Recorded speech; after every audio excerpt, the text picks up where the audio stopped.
एक सफल और बेहतर जिंदगी जीने के लिए हमें उन बातों को जानना बहुत जरूरी है जो जिंदगी को बेहतर और सफल बनाती हैं। आज की इस वीडियो के जरिए मैं आपको कुछ ऐसी ही प्रेरणादायक बातें बताऊंगा जो हर किसी के लिए समझना बहुत जरूरी है। बुद्धा के 6 बातों के जरिए आप अपने जीवन को और लोगों को बेहतर तरीके से समझ पाएंगे और उन बातों को जान पाएंगे जो हमारे लिए बहुत जरूरी होती हैं, जिन्हें हम जाने अनजाने में इग्नोर करते हैं। आज की ये वीडियो आपके बहुत काम आएंगी। इन प्रेरणादायक स्पीचेस से कुछ सीख जरूर लें। 1. खुद के दुश्मन मत बनो। हमारे आसपास कई ऐसे लोग हो सकते हैं जो हमारी हार का इंतजार कर रहे होते हैं। ऐसे लोग सफलता की ओर बढ़ते हमारे हर कदम को रोक लेना चाहते हैं, लेकिन बावजूद इसके हम खुद भी अपने सबसे बड़े दोस्त और दुश्मन होते हैं। जब हम थोड़ी सी कोशिशों के बाद हम तुरंत हार मान लेते हैं तो पूरी दुनिया मिलकर भी हमें नहीं उठा पाती। जब हम खुद को हारा हुआ मान लेते हैं तो उस वक्त हम खुद के दुश्मन बन जाते हैं।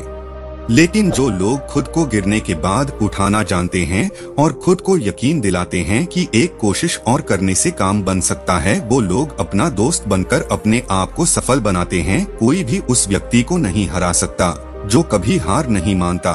2. किसी का मजाक मत उड़ाओ। कई बार हम हंसी मजाक में अपने ही किसी दोस्त या पहचान वाले की बेइज्जती कर देते हैं। हालांकि हमारी नजर में वो बस एक मजाक होता है, लेकिन कई बार सामने वाला उसे अपनी बहुत बड़ी बेइज्जती मानकर हमारे खिलाफ हो जाता है। हम ये सोचते हैं कि हमने किसी के साथ मजाक किया और वो भी हमारे साथ मजाक कर ले तो बात बराबर हो जाएगी। लेकिन कई बार ये बात इतनी बढ़ जाती है कि सामने वाला उसे अपना अपमान समझ लेता है और उस बात को आसानी से जाने नहीं देता। इसलिए ये बात हमेशा याद रखना, प्रशंसा चाहे कितनी भी करो, किंतु अपमान बहुत ही सोच समझकर करना चाहिए, क्योंकि अपमान वो उधार है जो हर कोई अवसर मिलने पर ब्याज सहित वापस जरूर करता है। 3. नए लोगों से जुड़ें। नए लोगों से मिलना जुलना हमेशा हमें कुछ नया सिखाता है और नए अनुभव देता है। आपने कभी गौर किया है कि वे कौन लोग हैं जिनके साथ आप सबसे ज्यादा समय बिताना पसंद करते हैं? आखिर उनमें ऐसी क्या खूबी है जो आपको उनकी तरफ आकर्षित करती है? इसी तरह हो सकता है कि वही खूबियां आपको किसी नए दोस्त या रिश्ते में भी मिल जाएं। इसका सबसे अच्छा उदाहरण बच्चे होते हैं जो किसी भी अनजान बच्चों के साथ बहुत जल्दी दोस्ती कर लेते हैं। हमें बच्चों से यही गुण सीखने की जरूरत है। दूसरों से खुले दिल से मिलिए और देखिए आपके जीवन में कितने खूबसूरत बदलाव आते हैं। नए लोगों से मिलना जुलना हमारे अंदर की दुनिया को बड़ा करता है। नए लोगों से जुड़ने के लिए आप चाहें तो कोई योगा क्लास या लाफ्टर क्लब में शामिल हो सकते हैं, जहां लोग चाहे कुछ देर के लिए ही सही अपनी सारी चिंताएं और तनाव भूलकर जी खोलकर हंसते हैं और खुशी के पल जीते हैं। 4. कितना जरूरी है हंसना। कुछ लोग जिंदगी के प्रति इतने गंभीर होते हैं कि किसी भी बात को हंसी मजाक में ले ही नहीं पाते। अगर उनकी माने तो जीवन में हंसने का मतलब समय खराब करना होता है, जो कि सरासर गलत है। हमारा मुस्कुराना जिंदगी से मिलने वाली खुशियों का प्रतीक है। जो मुस्कुराना नहीं जानता वह जीवन का आनंद उठा ही नहीं सकता। विभिन्न शोध भी इस बात की पुष्टि करते हैं कि हंसाना न केवल हमें सामाजिक रूप से एक दूसरे के साथ जोड़ता है, बल्कि तनाव को भी दूर रखने में सहायक होता है। इसलिए जब भी दिल करे खुद को हंसाने की कोशिश करें या फिर कॉमेडी वीडियो देखें।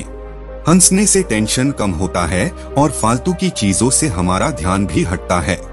अपने पूरे दिन का कुछ समय हंसने और खुशियां बांटने में जरूर बिताएं। जिंदगी में सीरियस बने, लेकिन इतना नहीं कि आप हंसना और खुशियां मनाना ही भूल जाएं। 5. खुद को बर्बाद मत करो। अक्सर जिंदगी बर्बाद हो जाने के बाद हम लोगों को ये महसूस होता है कि मेरे जीने का तरीका गलत था और मेरी आदतें भी गलत थी। अगर आपको भी लग रहा है कि आपके जीने का तरीका गलत है तो समय रहते आप अपनी आदतों में बदलाव कीजिए, वरना अंत में आपके पास पछतावे के अलावा कुछ नहीं होगा। बेशक अपनी आदतों को बदलना इतना आसान नहीं होता, लेकिन जो आपको आने वाले टाइम में बर्बाद कर दें, उन आदतों को किसी भी कीमत में बदलना होगा। अच्छी आदतें ही अच्छे भविष्य का निर्माण करती हैं और आपकी आदतें ही आपको समाज में एक बेहतर इंसान बनाती हैं। 6. कितना जरूरी है अपनी बात कहना। कुछ लोग इतने ज्यादा इंट्रोवर्ट होते हैं कि सामने वाले को अपने मन की बात बोल ही नहीं पाते, फिर चाहे कोई बात उन्हें कितना भी परेशान क्यों ना करती हो। आज की इस दुनिया में ऐसा होना किसी के लिए भी ठीक नहीं है। अपनी बातों को ना कह पाने से धीरे धीरे मन में बुरे विचार जमा होने लगते हैं, जो फ्रस्ट्रेशन और एंगर के रूप में बिना वजह ही दूसरों पर निकलने लगते हैं। दूसरों की बातों से असहमत होने के बाद भी हम उनसे अपनी बात नहीं कह पाते हैं। ऐसा जरूरी नहीं कि हर बार आप ही किसी बात को गलत तरीके से सोच रहे हों। कभी कभी सामने वाले के और हमारे नजरिए में अंतर होता है, जिसे सिर्फ बातचीत से समझा जा सकता है। ऐसे में कॉन्फिडेंस के साथ अपनी बात कहें और साथ ही दूसरा क्या कहना चाहते हैं उसे सुने भी। जिस तरह हम अपनी प्यार और खुशियों वाली फीलिंग्स को खुलकर व्यक्त करते हैं, तो उसी तरह दुख और निराशा वाली फीलिंग्स को भी व्यक्त करना आना चाहिए, ताकि मन में किसी बात को लेकर कोई दुविधा ना रहे और हम खुले दिल से जीवन का आनंद उठा सकें। तो दोस्तों, मुझे आशा है कि आपको ये बुद्ध के 6 प्रेरणादायक बातें पसंद आई होगी। ऐसे ही प्रेरणादायक स्पीच और प्रेरणादायक कहानियों के लिए हमसे जुड़े रहें। इस वीडियो को अपने दोस्तों के साथ शेयर करके उन्हें भी कुछ अच्छा सिखाएं। धन्यवाद।